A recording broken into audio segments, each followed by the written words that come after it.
We have several measures up for consideration. We had a robust committee debate. What was that? Tuesday night. And so we're going to move through some of these measures rather quickly. We are still waiting on some measures to get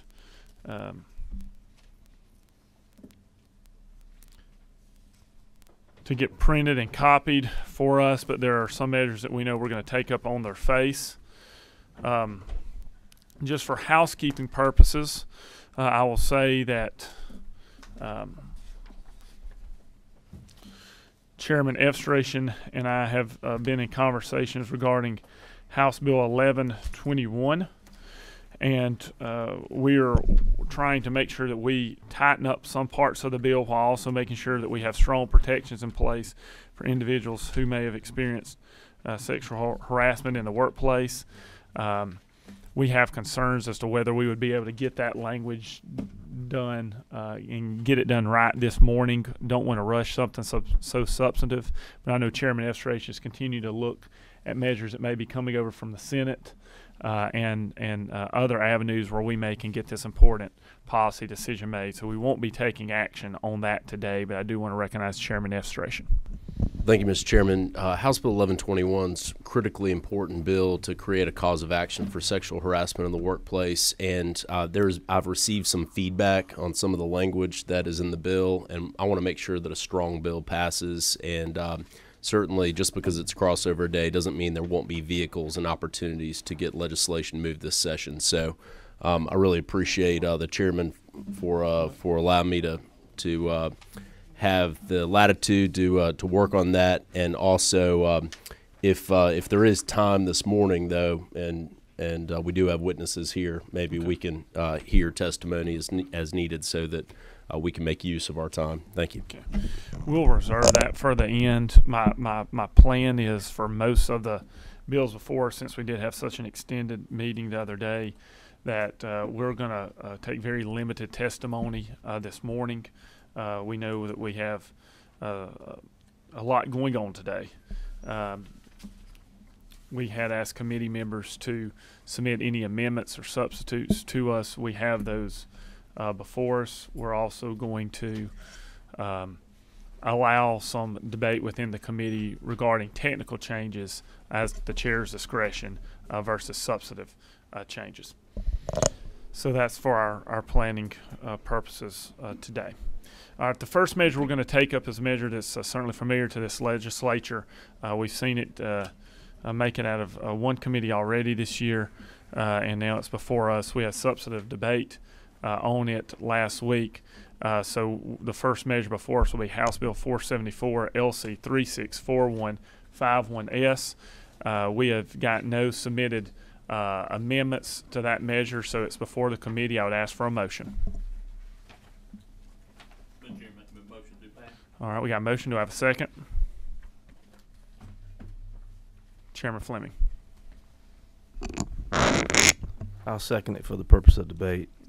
Thank you. I do have a comment at the appropriate time, Mr. Chairman. Thank you, Mr. Chairman, for that second.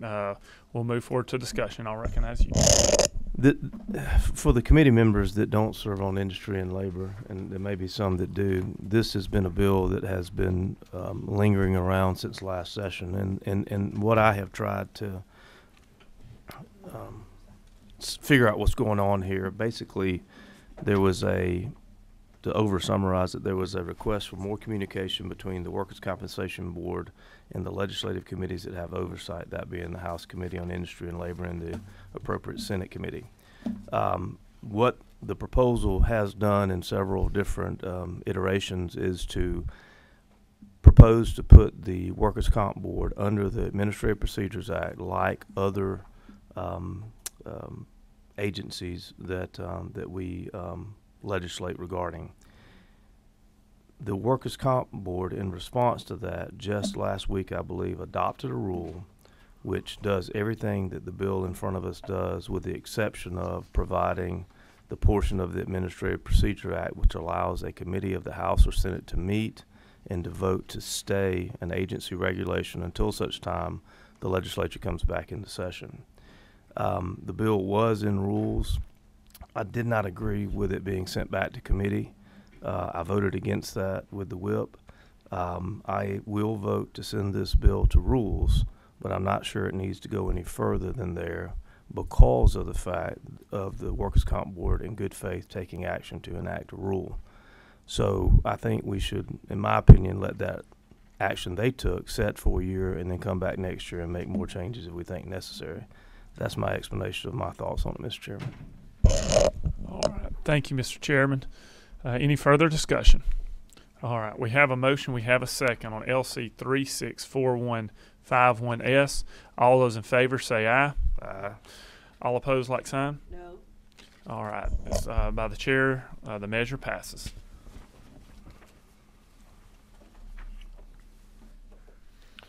All right. We will now take up House Bill 1108, LC number 480198. If you will look in your packet, you will also notice that we have a substitute that we'll be working off of. It'll be LC 480211S. Representative Burchett, can you explain our substitute? Sir, thank you, Mr. Chairman and committee members. House Bill 1108 does a couple different things.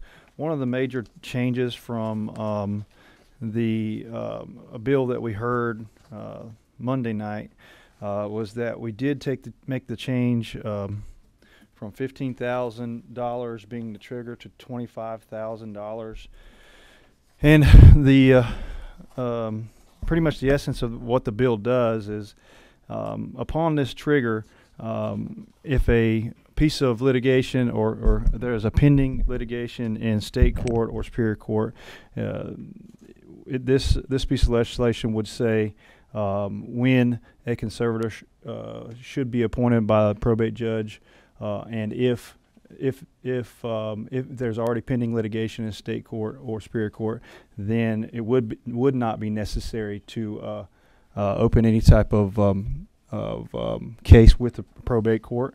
And Mr. Chairman, do you want me to go through the cheat sheet and kind of break down, explain what the triggers are and where and how when it is necessary for a conservator and when it is necessary for the probate judge to qualify the settlement? I think that could be helpful, but just be mindful of our time constraints. Okay. So just I'm going to run through this cheat sheet. It kind of spells it out here for you. So this depends on this bill has to do with the settlements for a minor, and if the gross settlement is $25,000 or less, no court approval is required, none whatsoever. If the net settlement is $25,000 or less, no conservator is required. If the gross settlement is greater than $25,000 and no action is pending, probate court approval is always required. If the gross settlement is greater than $25,000 and an action is pending, only trial court approval is required. If the net settlement is $25,000 or less and an action is pending, the trial court can approve without conservator or probate court action. If the net settlement is greater than $25,000 and an action is pending, both trial court approval and conservator from probate court are required. Now that last one, there has been some discussion between GTLA and the state court judges as to whether we need to leave the discretion with the judge to, instead of saying must, the probate court appoint a conservator, we give the discretion to the judge to say may. And which line are you referencing there? Because I remember that. That's in section G. Okay.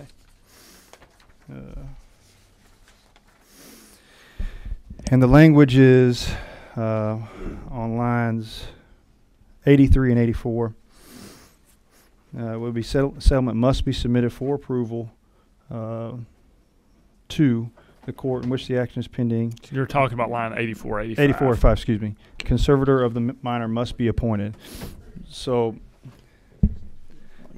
this will be a policy decision on whether or not we want to leave the discretion with the judge.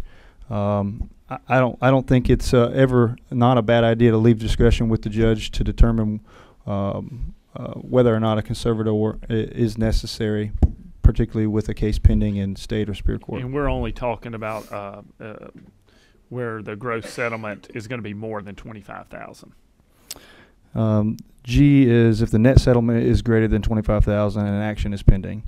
So I think that is a significant policy change for us, and I think this committee will probably look to add that discretion back, since it is agreeable to the author. If you're okay with that, I'm fine with that.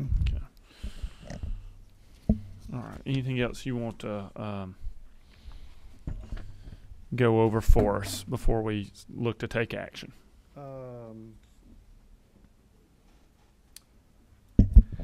No, sir. I don't think so. I do want to recognize Judge Russ McClelland in the audience. I just met him. He is the Chief State Court Judge over in Forsyth County. So I appreciate your attendance. Absolutely, Judge. Thank you for being with us today. Thank you. I'm here as the president of our council, so if you have any questions for me on that. Great. Thank you. Representative Burchett, we certainly appreciate largely this cleanup language that's in this. As the chair referenced last meeting, I felt like we needed to raise from $15,000 to $25,000, as this has kind of been said, I think, for 15 or 16 years. I think we kind of decided on, and just with the changing times and the present values, I felt like that would help us remove some of the workload from our probate court and help things move more efficiently through our system. So I appreciate you indulging the chair on that policy change. All right, I think we are going to need to make some technical amendments here, but we need to take action on the bill first. Do I hear a motion? Motion. And we are working on LC 480211S. We have a motion. Do we have a second? Second. All right, we have a motion and a second. Any discussion before we consider amendments? Chairman Fleming. Thank you, Mr. Chairman. I think this is a good move, because I was trying to think back when I started practicing law 26 or so years ago. My senior partner told me to go across the street to the probate court and handle a minor settlement. And I said, well, I guess they're not going to let me handle big settlements, just minor ones. I didn't even realize that meant a minor child had to be approved by the court. So I think the level was even lower than $15,000 in. At some point, we raised this up, and we have made these adjustments in the past. With inflation in the years, it makes perfect sense to raise that up again. I remember, I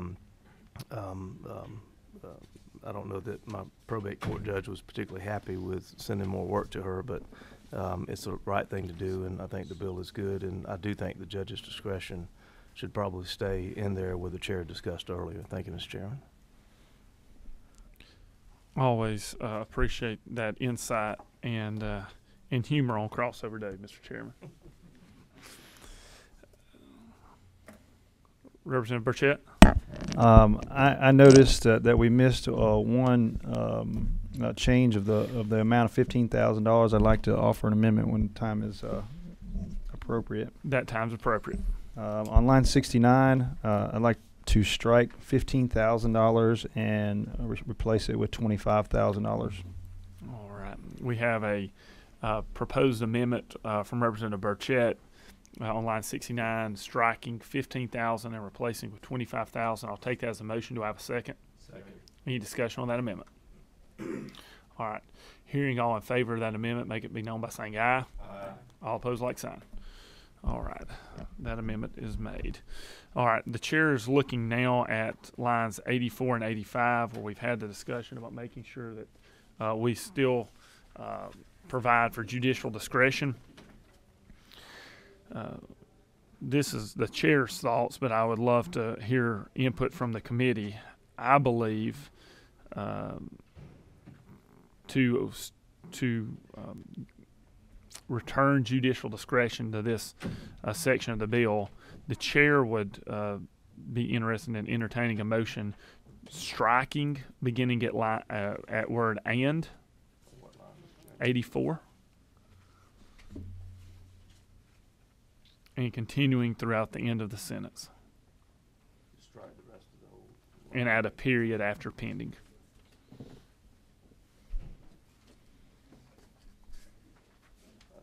I'll make that motion, Mr. Chairman. All right, we have a motion from Chairman Fleming. Do we hear a second? Second. All right, we have a second from Representative Oliver. Any discussion on that amendment? Chairman Evstration. My only question would be, would it be better to change must to may be appointed on line 85 so that there's some direction as to the conservator? If not, I mean, I would certainly support the chair's policy here.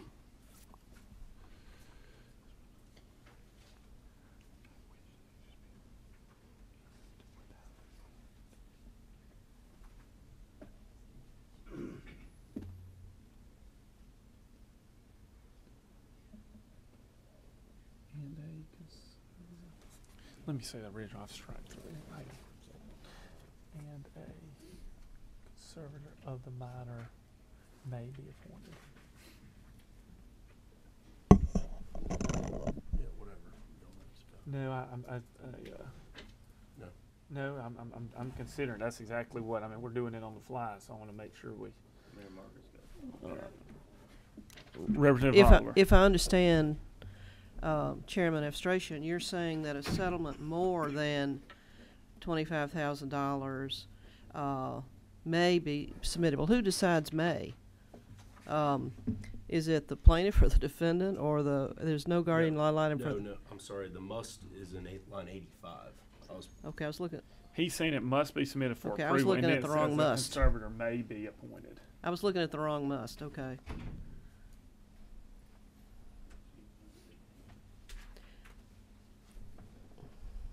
So you're eliminating after the and on 84, the rest of it, and eliminating that a conservator must be appointed for anything over $25,000. So I think Chairman Evstration would offer an alternative amendment to where instead of striking, as I proposed, his alternative amendment would be just striking must and replacing with may. Is that correct? So, if I understand this, in the court of which the action is pending could be the state or superior. The state or superior court judge will decide her discretion about whether or not a conservator shall be initiated for probate court. Is that what you're saying?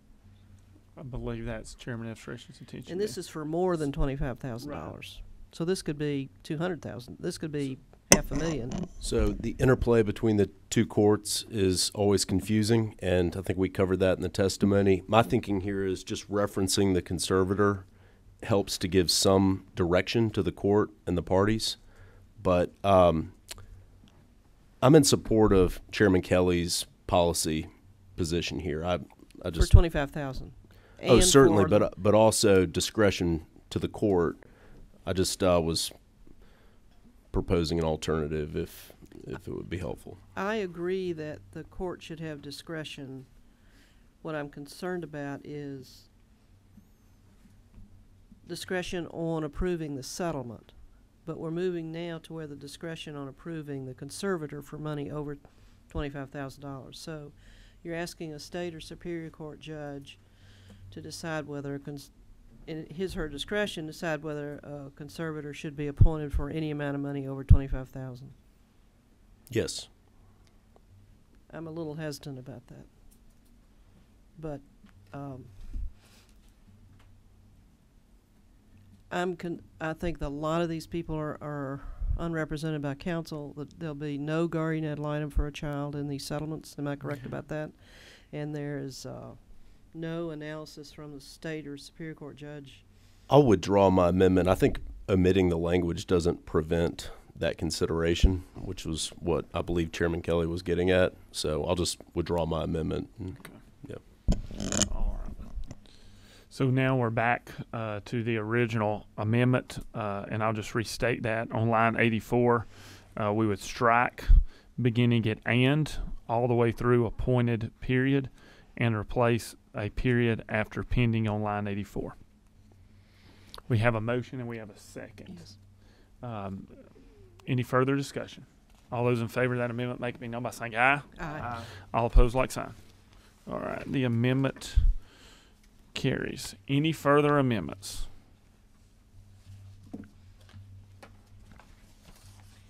All right. Seeing none, the committee will now take up the committee substitute to House Bill 1108. We have a motion. We have a second. All those in favor make it known by saying aye. Aye. All opposed, like sign. All right. We are rolling now.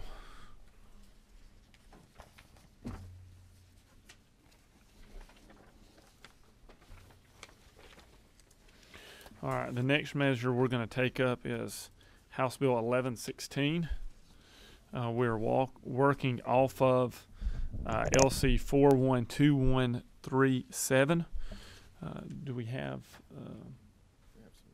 We have some amendments, and I believe maybe a substitute that we're going to pass out to the committee. So while we do that, we'll recognize Representative Gullett just to speak to the original measure.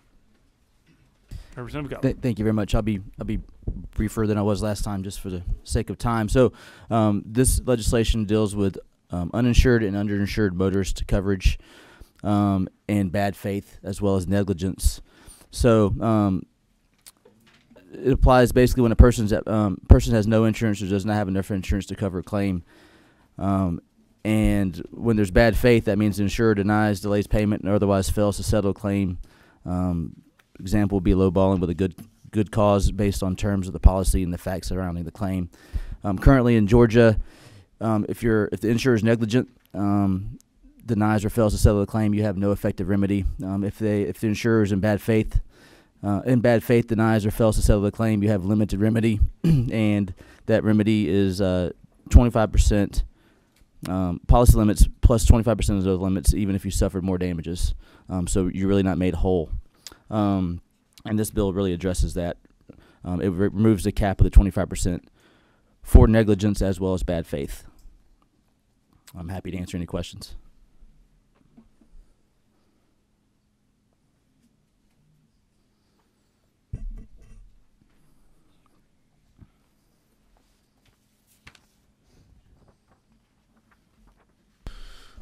All right, thank you, Representative Gullett. All right, we're going to have several amendments that we were going to go in and pass out to put in front of the committee. I believe one is an amendment from you, Representative Gullett. That's is that correct. correct? That's right. We also have an amendment offered by Chairman Fleming. And let the chair just say we heard a lot of debate on this, as well as Representative Montahan's bill, which we'll be taking up next. There was expressed some strong concern in terms of creating a new cause of action for negligence when it comes to claims. The chair has heard those concerns, and in my opinion, I feel like that would be a disruptor to our marketplace here in Georgia. And we certainly do want to be respectful of our insurance companies who are operating in Georgia.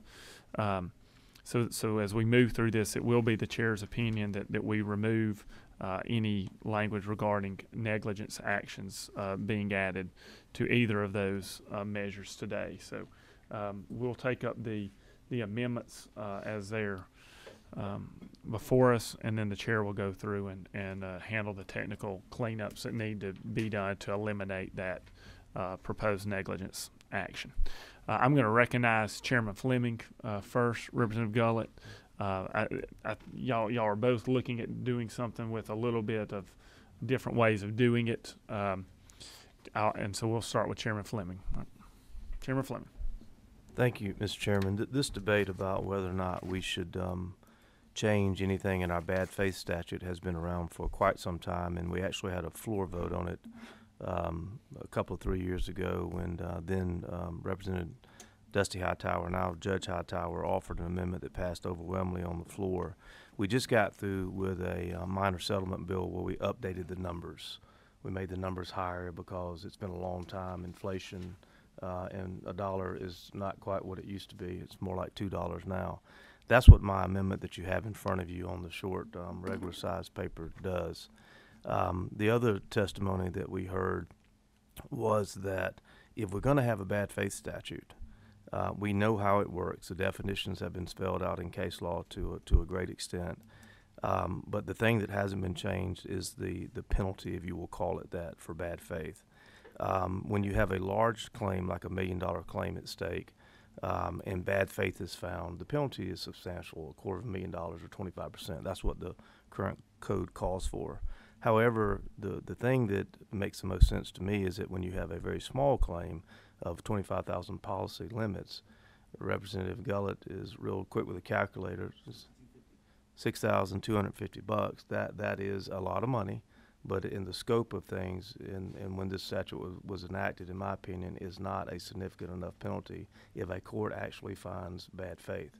So what you have in front of you, my amendment is the other good thing about it is it's very simple. It does not create an animal that I would not know what it looked like, that being negligent bad faith, but it sticks with the current code section that I think is well defined, and it simply inserts there, as you can see highlighted, the fact that the penalty will be $25,000 or 25%, whichever is greater. In other words, now the penalty could be at a minimum $25,000, and 25% remains for the big cases. So I think that is a prudent step forward. I think it will garner support from the way it passed on the floor of the House last time. I think it is reasonable, and I think it's our best shot at convincing the body, particularly across the hall, that this may be a step in the right direction, and it doesn't create something that we don't understand. So that would be my amendment, Mr. Chairman, and I'd be happy to try to answer any questions. Before we get to discussion on the amendment, and Representative Gullett, it is kind of the chair's opinion too that we've seen, at least some of us have seen this amendment before. We have seen it have overwhelming success when it made it to the floor, and I know that's certainly your intention as well. And so I would like to get your thoughts on Chairman Fleming's amendment and whether you would be acceptable to work under his amendment, because we're only going to take up one of them, and so I'd like you to consider working off his amendment, maybe some changes that I'm gonna offer as well, if to put it more in line with the bill that Judge Hightower passed a few years ago. Are you amenable to that? I want to see the bill move forward, and if that's what we have to do, I'm good. My amendment was outside the negligence part. Bad faith was similar, but the penalty was higher. And that's where we are. So if that's where we need to be, we need to move this forward. All right. Well, we have Chairman Fleming's amendment that's before us. We have that in the form of a motion from him. Do I have a second? Second.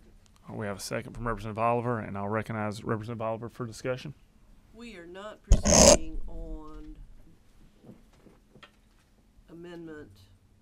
These don't, I'm trying to just make sure we're not proceeding on this amendment. It doesn't have an LC number to the amendment. Right. We are proceeding on this amendment. Yeah, it'll be this amendment that we're working off of, just so everyone's clear. I think this is a better approach at this time. I don't think I felt comfortable really understanding examples of negligent bad faith. So I'm supportive of this amendment. That's a single-spaced amendment. And we're going to get to the changes for the negligence piece. Chairman Fleming's amendment would address the damages portion, and then I would ask this committee to. I have some suggested language to clean up the proposed negligence claims. If the committee is willing to take that up as well, because I agree with you in terms of that. We have excuse me, the chair got a little bit ahead of himself. We got a motion to pass from Chairman F. Strachan on LC 412137. Do we have a second? Second. We have a second. Now's the time to consider amendments. Chairman Fleming has proposed one. Make that motion again for us, Chairman. Mr. Chairman, I move that we amend House Bill 1116 with the amendment that was passed out to you. It's been referenced as single space on regular size paper. Representative Oliver, are you still agreeable to second that amendment? Yes, sir. All right, so we have a motion and we have a second. All right, any discussion regarding Chairman Fleming's proposed amendment? Representative Burchett? Thank you, Mr. Chairman. Just to be clear, and so I understand it, the amendment would strike all the changes that are in the current LC and just add the language of or 25,000, which is greater. Is that correct? Yes, sir. Thank you. Keep the code section the same as in that one place. But we still need to go back and fix line 13, is that correct? No, my amendment strikes line 13. We're not doing any negligence is what I think you're saying. Mr. Chairman? Statute and insert on line 15 after recovery the phrase. So remove all proposed changes. Okay. So that we're clear on Representative Chairman Fleming's amendment, he would essentially what it would do is it would strike on lines 12 the words written. It would strike on line 13 negligently or, beginning on line 15, and then beginning on line 15, line 14. It would leave the comma and leave the strike throughs. Basically, it wouldn't change the whole code section, but for what's in bold on my amendment. Does everyone have an understanding of that that amendment? Any further discussion? All right, hearing none, we'll take up the Fleming amendment. All those in favor make it be known by saying aye. Aye. All opposed, like sign. All right, any further amendments for consideration? All right, seeing none, we will now take up the committee substitute to House Bill 1116 for final passage as amended. All those in favor make it be known by saying aye. Aye. All opposed, like sign. All right. We have one measure left for us. It is House Bill 1101, and I believe we have some amendments offered to that as well. While those are being passed out, Representative Montahan, talk to us about your measure. Hit your button for me. There you go. Thank you, Mr. Chairman. Good morning, and thank you for bringing this bill back into committee today. While we had some pretty emotional testimony on this bill at the last committee meeting, we won't rehash that. We'll just talk about, for sake of time here, about what this bill does. This bill basically talks about the interactions between a insurer and a claimant, either as the insured or as the claimant, and the responsibilities of that insurer, what they have to Georgia consumers. We found through that testimony that sometimes insurers can maybe in some instances mislead Georgia consumers to what is actually written in Georgia code and in law, and that this bill seeks to correct that. And so if you'd like me to, I can do a further and deeper dive than that, but I think we addressed it mostly in the last committee meeting. All right. Thank you, Representative Montahan. As we get started, the chair just wants to raise a couple concerns that I have personally after listening to some of the testimony presented by those in our insurance community. The first one, and I think this was the representative's intention, was for this to only be applicable to those automobile style claims. Is that correct? That's correct. And we had some concerns raised by Chairman Fleming as to whether the language in this measure focused solely on that, or if it drug us into other claims, property and casual style claims, med mal claims, and I know we have a proposed amendment, but I don't believe that we were able to get the language worked up to address that concern yet. Is that true? That's correct, Mr. Chairman. We do have some amendments available to the Okay. committee today, but I don't think they would totally encompass what our aim is for the committee in this bill.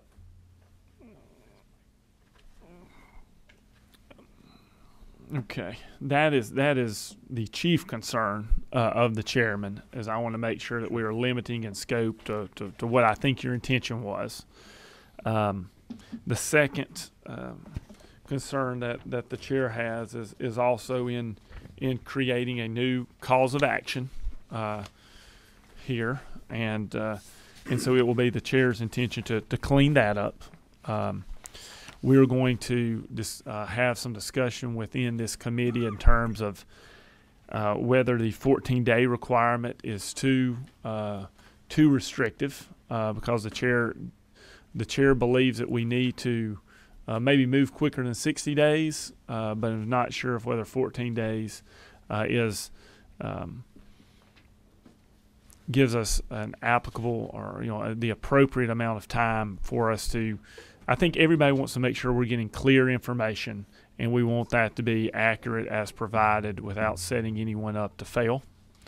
And to do that, I think we may need to extend that shot clock some, and so that will be a concern of the chairs as we move forward as well. Let me tell you what the chair believes at this time, and I want us to have some debate on this measure, but with the understanding that my chief concern is regarding us not having that tightening language to specify the claims. The chair is going to call another meeting probably on our lunch break today or somewhere around then for the purpose of taking up House Bill 1101 for final passage.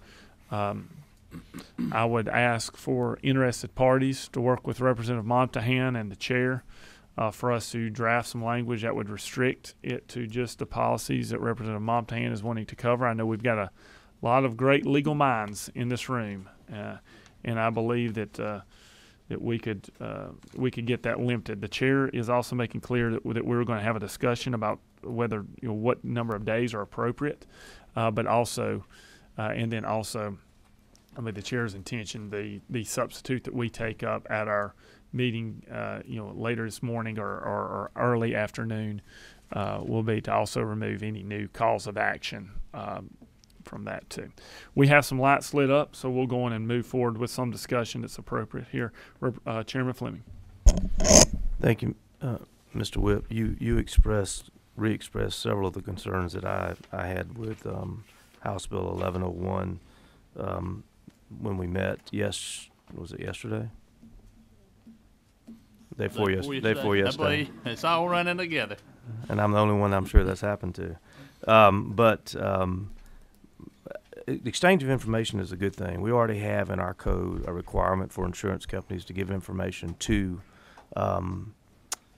insureds and the attorneys representing them. That's a good thing. And if we need to expand more information and quicker information, I am open-minded to that, but I want to make sure that anything we do is not is functional. It actually works, that the bill we send out, it can be complied with, and that it improves the situation rather than possibly confusing it. I am reminded, and Representative Oliver and I were discussing, isn't it federal court where you have the mandatory interrogatories that you get in cases?